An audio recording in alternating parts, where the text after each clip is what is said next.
datang di Potsi, Podcast Literasi Kabupaten Bekasi. Bersama saya kembali, Fraya gitu ya, host Potsi kali ini. Dan saya ditemani sama narasumber yang tentunya hebat, Pak Sabto Nuviantoro, SSMRIP, yang merupakan Kepala Bidang Pengadaan, Pemberhentian dan Data dari Badan Kepegawaian dan Pengembangan Sumber Daya Manusia BKPSDM Kabupaten Bekasi. Iya, terima kasih Ibu apa Teteh? Teteh aja Pak, Teh Fraya. Gimana Pak kabarnya Pak? Baik, alhamdulillah. Di tengah-tengah kepadatan juga masih bisa ya menyempatkan waktu, dan terima kasih juga buat Dinas Arsip ya memberikan kesempatan buat sharing aja lah, intinya kita mau sharing apa yang bisa kita berbagi lah sekarang gitu. Betul, baik Pak. Nah kalau misalnya tadi ngelihat dari jabatannya gitu Pak, mungkin banyak yang belum tahu gitu kan tentang Kepala Bidang Pengadaan, Pemberhentian dan Data dari PKPSDM, itu ngapain sih Pak?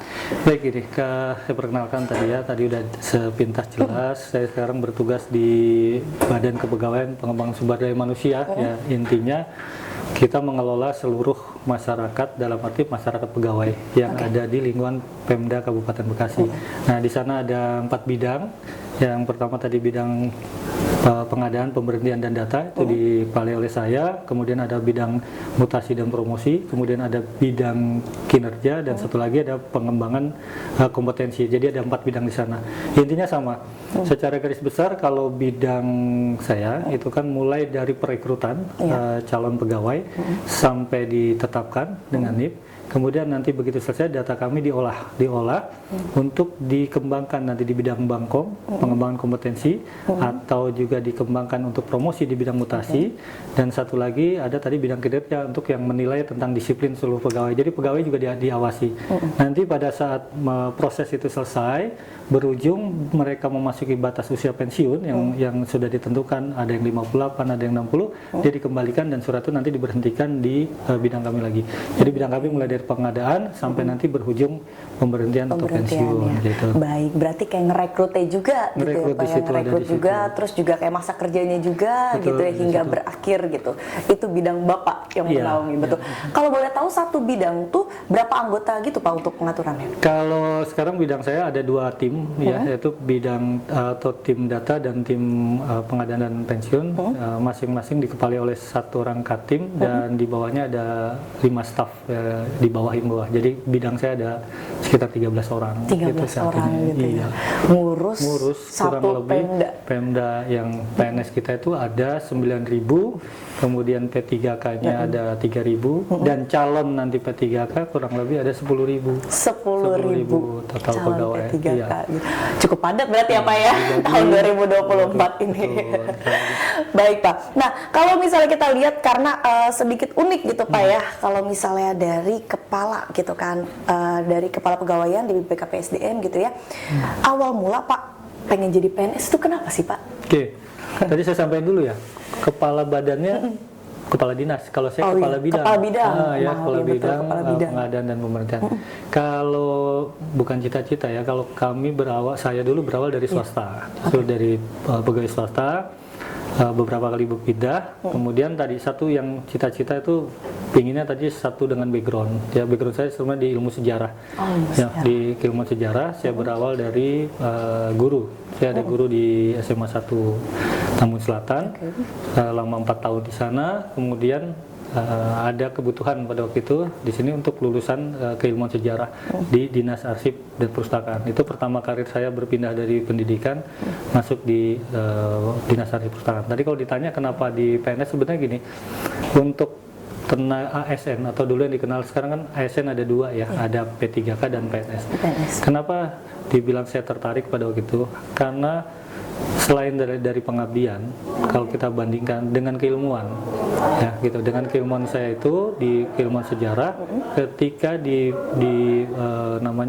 pemerintahan itu sangat terfasilitasi semuanya, gitu kan. Jadi memang di jurusan di pemerintahan itu ada juga dari keilmuan tadi yang sejarah yang pada waktu itu masuk ke pendidikan dan arsip, seperti semua terfasilitasi gitu. Jadi bakat-bakat itu tersalurkan secara otomatis di sana gitu.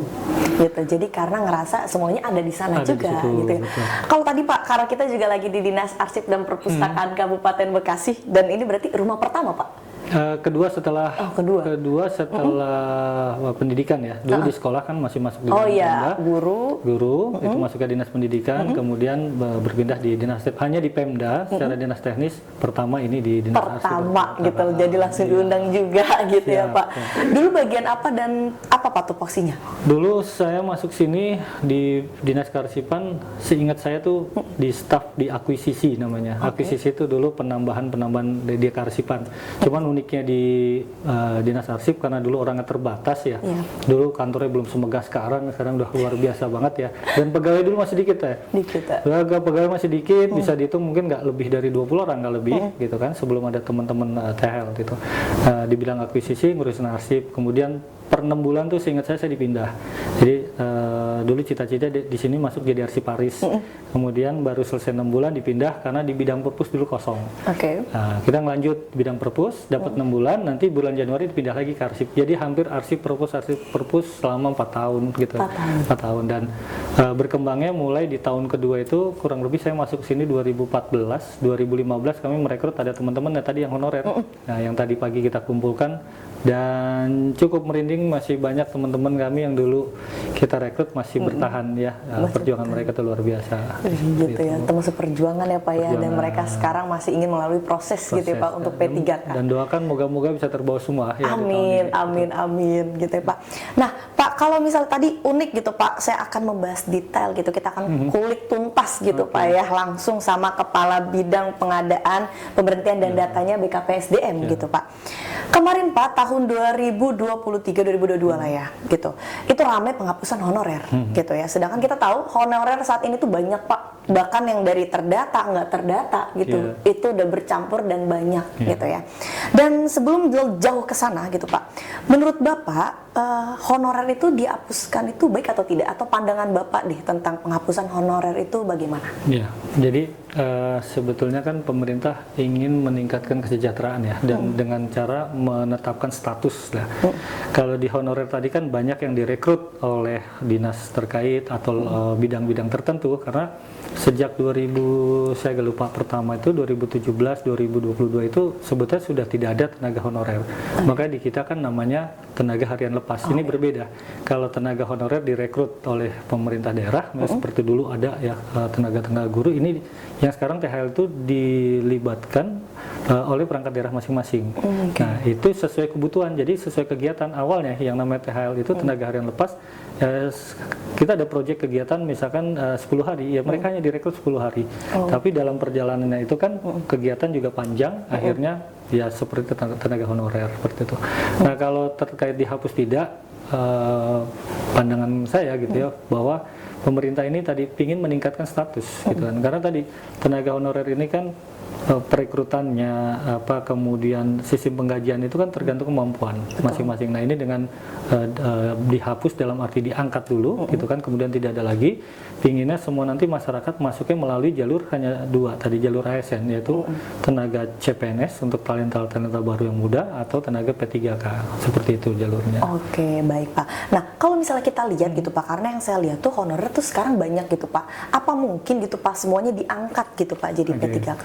Nah, semangat pemerintah di tahun 2024 ini harus menyelesaikan semua tenaga honorer tadi ya, kita sebutnya tenaga honorer ini untuk diangkat menjadi tenaga P3K tadi.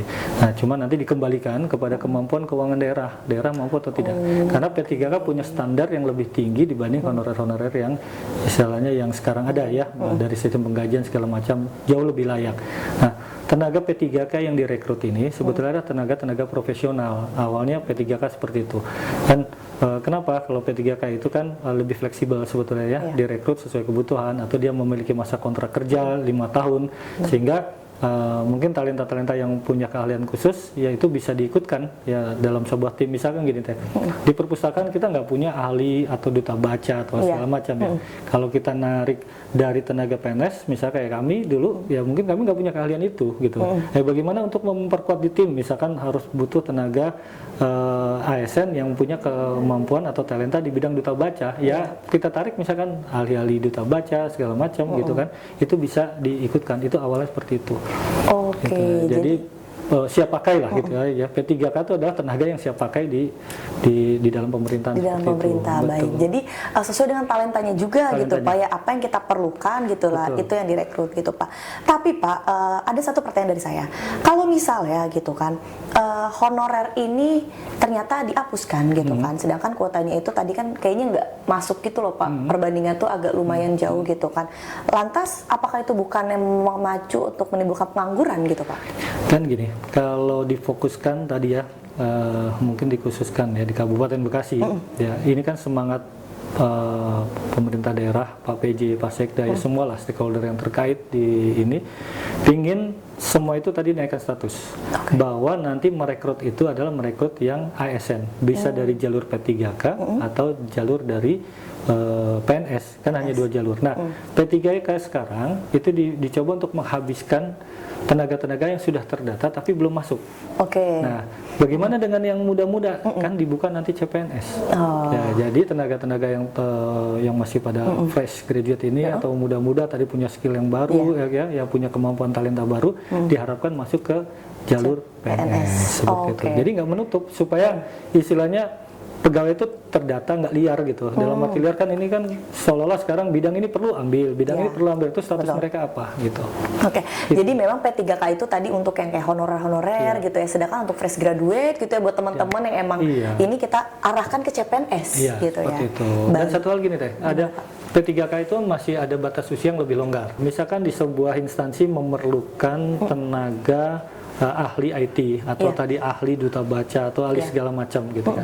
Tapi usia dia sudah di atas 35 tahun. Betul. Karena PNS hanya boleh mendaftar maksimum batas 35. Bagaimana sedangkan kita butuh nih ahlinya gitu kan, apa ahli pendongeng segala macam gitu kan. Nah, kita rekrut melalui jalur P3K. Nah, kalau yang masih fresh graduate baru-baru sebelum usia 25 ya harapannya dia bisa mengikuti tes di PNS gitu. Sebenarnya 2 jalur ini untuk menjembatani gitu ya. Sama-sama adil ya Pak ya, sama-sama masuk gitu ya di usianya gitu ya. Biar kita juga ke bawah yang honorernya gitu ya, terus sama yang si fresh graduate-nya juga tetap ada lowongannya gitu ya Pak. Nah Pak, kalau misal kita masuk ke Bekasi gitu, apresiasi sebesar-besarnya Pak untuk Kabupaten Bekasi gitu ya, karena juga buat Pak PJ dan Pak Sekda luar biasa merekrut ya Pak ya, 10.000 Betul. terbesar Pak, Iya. seprovinsi Pak. Mungkin se-Indonesia, tapi kalau kami kemarin rapat di tingkat provinsi kita udah paling besar gitu kan. Kan kita kalau di BKN itu ada Kanrek ya. Kanrek 3 itu kita yang terbesar. Tapi sekitar 10.175. Ya, di data dari 12.000 terus disaring dapat 10.175 dan setelah dicek kembali kemarin karena ada yang udah dapat lulus keluar, ada yang udah lulus P3 tinggal 10.099 orang. Iya. Dan ini menjadi agak pusing juga Pak ya, karena kita harus berusaha untuk memastikan mensejahterakan mereka masuk. Nah, gitu itulah ya. semangatnya pimpinan. Saya tadi bilang juga ke teman-teman mengisi acara, doakan para pimpinan dengan segala upayanya, niat baiknya. Anda tadi mengangkat ya. Karena P3K itu sejatinya yang bisa dibuka jurusannya itu yang pendidikan kualifikasi S1 minimal atau tertentu D3.